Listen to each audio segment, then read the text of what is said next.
পূজা, ওই দেখো তোমার দাদা এসছে। আরে দাদা, তুমি এখানে? দাদা তুমি বসো, আমি তোমার জন্য কিছু খাওয়ার জন্য আনছি। দাঁড়া, আমি কিন্তু এখানে বসতে আসিনি। আমি আমার বোনের সাথে কিন্তু লাস্ট টাইম দেখা করতে এসেছি। এখানে বসে খেয়ে আমি এখানে আমার রেপুটেশন নষ্ট করতে আসিনি। দাদা, তুমি এটা কি বলছো? আবার কিভাবে কথা বলবো তোর সাথে? ওর সঙ্গে বিয়ে করে তোর অবস্থাটা দেখেছিস? আমার বাড়িতে না তুই রানীর মতো থাকতিস, আর এখানে দেখ তুই পুরো ভিখারির মতোই আছিস। দাদা, আমি ওকে অনেক ভালোবাসি, আর তোমাদের ওই রাজমহলের থেকে আমার এই বাড়িতে আমি ওর সাথে অনেক খুশি। ভালোবাসা দিয়ে না ঘর চলে না, ঘর চালানোর জন্য না টাকার দরকার হয়, সেটা ওই গরিবের কাছে নেই। তোর এই নতুন নতুন না ভালোবাসার রোগ জেগেছে, 4-5 মাস গেলে তুই তখন বুঝতে পারবি যে দাদা এসে ঠিকই কথা বলেছিল। দেখো দাদা, তুমি যদি আমাদেরকে এইভাবে অপমান করো তাহলে তুমি যেতে পারো। শোন শোন, এখানে দাঁড়িয়ে থাকার আমার কোনো ইচ্ছা নেই। আজ তোর বার্থডে বলে তাই তোর জন্য গিফট আর এই একটা কেক নিয়ে এসেছি। এইগুলো রেখে দে, তোর কাজে লাগবে। তোর এখনো সুযোগ আছে, গাড়ি ওখানে রাখা আছে, চল আমার সাথে।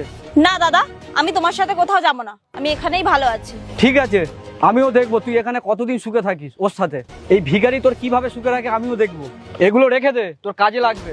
না দাদা, এসবের দরকার নেই। তুমি যতদিন না আমার স্বামীকে সম্মান না করবে ততদিন পর্যন্ত আমি তোমার কাছ থেকে কিচ্ছু নিতে পারবো না। আর যেদিন তুমি আমার স্বামীকে সম্মান দেবে সেদিনই আমি তোমার কাছ থেকে সবকিছু নেব। ওইটা তোর কোনোদিনও হবে না। তোর স্বামী আমার কাছে কোনোদিনও সম্মান পাবে না, বুঝলি? তোমার দাদা তো একদম ঠিক বলেছে। তোমার দাদার সাথে তোমার চলে যাওয়া উচিত ছিল। কতদিন এই গরিবের বাড়ি থাকবে তুমি? একদম চুপ করো, আর কোনোদিন এসব ফালতু কথা বলবে না।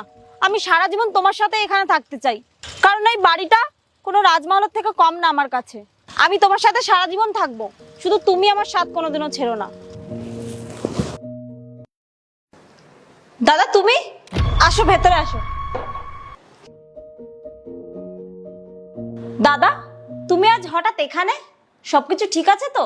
বোন, আমার কোম্পানি অনেক লস হয়ে গেছিল, আর আমি না অনেক টাকার লোন নিয়ে ফেলেছিলাম, তাই ওখানে সব টাকাগুলো চলে গেছে। আর আমি না এখন ঠিকঠাকভাবে খেতেও পাচ্ছি না। তোর বরকে একবার বল না আমাকে একটা জব খুঁজে দিতে।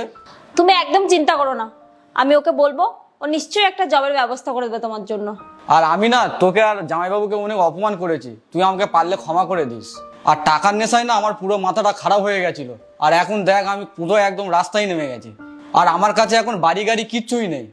তুই পারলে বোন আমাকে ক্ষমা করে দিস। ও কখনোই ভিখারি ছিল না, ও আসলেই হিরে ছিল সব সময়।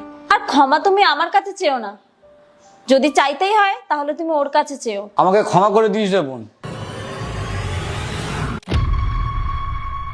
জামাইবাবু নমস্কার। নমস্কার, তুমি কখন এসেছো? আমি না কিছুক্ষণ আগে এসেছিলাম, আর তোমার সঙ্গে না আমার কিছু কথা ছিল।